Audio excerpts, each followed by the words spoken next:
ٹھیک ہے نا, چند خاندانوں کا, کچھ 100 لوگوں کا ہے 22-23 کروڑ کے ملک میں, اس میں آپ نے بدنیتی سے قانون سازی کر دیجیے, آپ نے تمام گناہ دھو دیے, معاف کر دیے. دوسری آپ نے قانون سازی کی عدلیہ کے وہ کلپ کرنے کے لیے طاقت چیف جسٹس کی.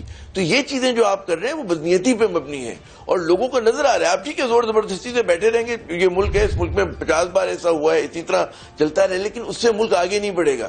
کیا یہ اچھا ہوتا ہے کہ ہمارے یہ سیاستدان سیاسی بالغ النظری کا مظاہرہ کرتے, یہ جو گفتگو کا موقع ملے تھے لچک دکھاتے, انتخابات کی طرف جاتے, اور یہ جو کہہ رہے ہیں نا کہ جی مطلب ہے کہ اچھا ایک بات, ایک آخری پوائنٹ جی کہ بدنیتی سے اسمبلیاں توڑی گئی. نیتیں ہم نہیں جانتے کسی کے, اللہ میاں جانتے نیت کیا ہے.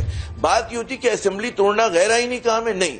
دنیا بھر کی جمہوریتوں میں جب گوٹ پھنس جاتی ہے تو لوگ پھر کنسنسس کے لیے جاتے ہیں, پھر لوگوں سے رائے لینے کے لیے جاتے ہیں, ان کے اعتماد لینے کے لیے. یہ کوئی بری بات نہیں ہوتی اسمبلی توڑنا.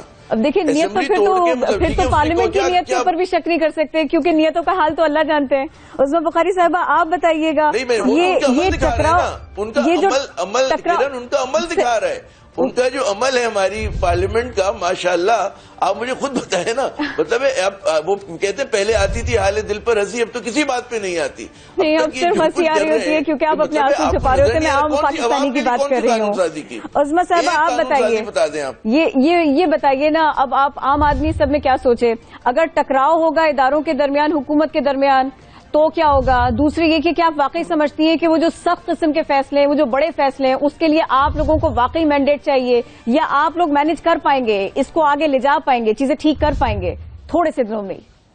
دیکھیے, پہلی تو گزارش ہے کہ عامر ضیاء صاحب نے جو ایک بالکل ون سائیڈڈ ایک سٹوری جو ہے وہ پیش کی, بے یقینی کا ان کو بہت خیال آ رہا ہے, بے یقینی پہ ان کو بہت تحفظات ہیں, لیکن کوئی یہ نظر نہیں آ رہا کہ بے یقینی پیدا کون کر رہا ہے. اس ملک کے اندر کون آدمی ہے جس نے سائفر کی ایک جھوٹی سٹوری سے جو ہے, جب اس کو نکالا گیا تو ایک سائفر کی جھوٹی سٹوری گڑی اس نے, اور گڑنے کے بعد جو ہے اس کو جھوٹ بولنے کی پرانی عادت ہے, پھر ہم اس پہ کھیلیں گے, وہ بھی آپ نے سن لیا. پھر اس نے منٹس چینج کرائے, پھر اس نے ایک کے بعد ایک جھوٹا, پھر اس نے تقرری روکنے کی کوشش کی, اور اس کے لیے اس نے کہا میں اسمبلیاں توڑ دوں گا, اور وہ تقرری ہو گئی. وہ اسمبلیاں توڑنے کا جو ہے وہ چکہ اعلان کر چکا تھا, اور اس کے پاس کوئی آپشن نہیں تھا.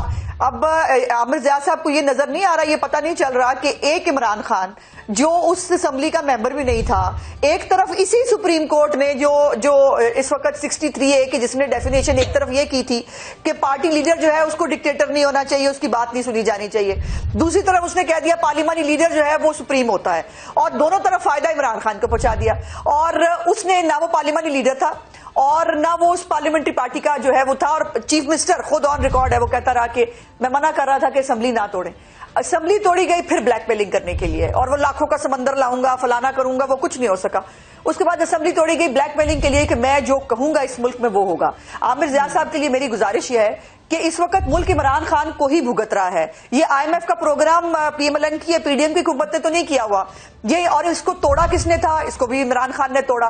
اور آج جو ہے ہمیں واقعی اندازہ نہیں تھا کہ عمران خان کی جو حرکتیں ہیں, جو اس نے خارجہ پالیسی کے حوالے سے کی یا جو اس نے IMF کے حوالے سے کی, وہ پاکستانی قوم کو اتنی بری طرح بھگتنے پڑیں گی کہ تمام تر ناک سے لکیریں نکالنے کے باوجود جو ہے وہ IMF آج بھی جو ہے اس کے ساتھ ہمارا معاہدہ نہیں ہو سکا.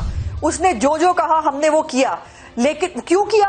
ہمارے لیے بھی بڑا آسان تھا کہ یہ جو ہے یہ ملک جو ہے وہ چھوڑ کے ہم بھاگ جاتے ہیں, ہم کہتے ہیں ٹھیک ہے جی سنبھالیں, تو کیا ہوتا؟ IMF جو ہے نگران حکومت کے ساتھ بیٹھتا.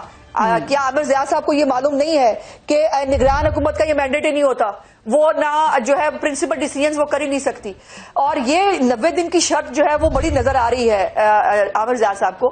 ان کو یہ پتا ہے کہ 2 اسمبلیاں, صوبائی اسمبلیاں, ایک بلوچستان کی ایک پنجاب کی, آلریڈی جو ہائی جوڈیشری ہے وہ بحال کر چکی ہے یہ کہہ کے کہ چیف منسٹر کے پاس ایبسلیوٹ اختیار نہیں ہوتا, اس کے اختیار کو دیکھا جانا چاہیے کہ وہاں پر جو ہے منظریہ کیا تھا, کیا سوچ رہا تھا, اور یہ کیا حقائق تھے کہ اسمبلی جو ہے وہ توڑی گئی اور 2 دفعہ اسمبلیاں بحال کی گئی. لیکن یہاں پر یہ ہو رہا ہے. ہمیں سپریم کورٹ سے کوئی مسئلہ نہیں ہے, ہمیں اس سوچ سے مسئلہ ہے جو ابھی تک عمران خان پروجیکٹ کو جو ہے وہ آگے لے جانے کے لیے چل رہی ہے. ایک ادارے نے سمجھ لیا, ایک ادارے نے معافی مانگ کے سائڈ پہ ہو گئے کہ ہم سے غلطی ہو گئی, دوسرا ادارہ جو ہے اس کے اندر چند لوگ وہ ابھی بھی شاید سوچنے اور سمجھنے کے لیے تیار نہیں ہے، اور وہ ہر طرح آل آؤٹ جا رہے ہیں۔ 63A کی کوئی ایک جو ہے وہ جسٹیفیکیشن عامر ضیاء صاحب مجھے دے دیجئے۔ دوسری بات یہ کہ نیب قوانین پہ بڑی بات کی عامر ضیاء صاحب، مجھے برائے مہربانی پن پوائنٹ کر کے بتائیں گے نیب قوانین کے کون سے شکوں سے ان کو پرابلم ہے جس پہ ان کو لگ رہا ہے کہ جو ہے وہ ہم نے اپنے پیسے بچا لیے۔ جو ایک 90 دن کا اختیار تھا چیئرمین نیب کے پاس، ویسے میری خواہش تھی دلی اپنی ذاتی کہ یہ نہ ہوا ہوتا، عمران خان کو بھی جو ہے بغیر کسی چیز کے اس کو جو ہے انکوائری کی سٹیج کے اوپر جو ہے اس کو اٹھا کے جو ہے وہ اندر بند کر دیا جاتا، 90 دن اندر رہتا جیسے میرے لیڈر رہے تھے، جیسے میری پارٹی کی لیڈرشپ رہی ہے، تو پتہ چلتا۔ ہم نے جو ہے وہ اختیار وہ اس سے لے کر عدالتوں کو دے دیا۔ ہم نے کہا کہ ایک شک جو ہے بنا دی کہ اس کے اوپر جو ہے وہ آپ ان معاملات کو جو ہے نیب کے اندر لے جائیں گے، باقی دوسرے ادارے۔ اب پاناما کیس کے اندر جو ہے وہ خود سپریم کورٹ نے سزا دے دی، لیکن وہ ساتھ ساتھ کہا کہ یہ کام جو ہے یہ FBI کا بھی تھا، یہ فلانے کا بھی تھا، یہ اس کا بھی تھا۔ تو دیکھا دوستو آپ نے، یہ پوزیشن ہے ہمارے سیاستدانوں کی۔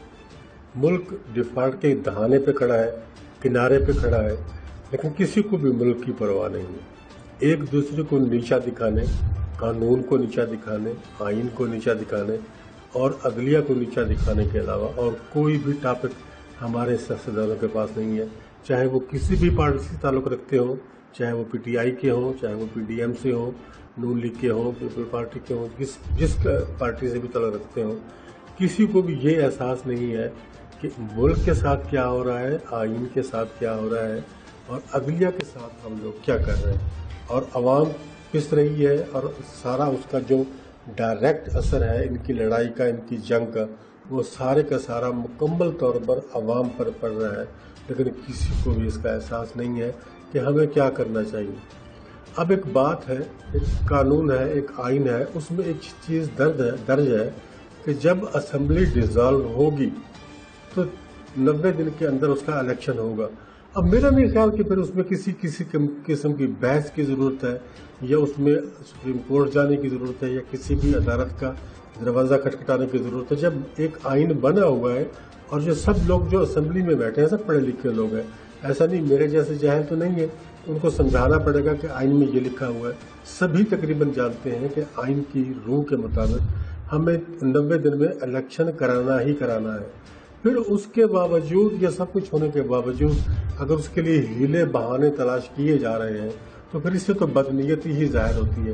میں دعا کرتا ہوں اپنے ملک کے لیے، اپنی عدلیہ کے لیے، اپنے قانون کے لیے، اپنے آئین کے لیے کہ اللہ تعالی ہمیں سمجھنے کی توفیق دے، اور ہم جو ایک دوسرے کا بلکہ ہم اپنا ہی جو نقصان کر رہے ہیں اس سے اللہ تعالی ہمیں محفوظ رکھے۔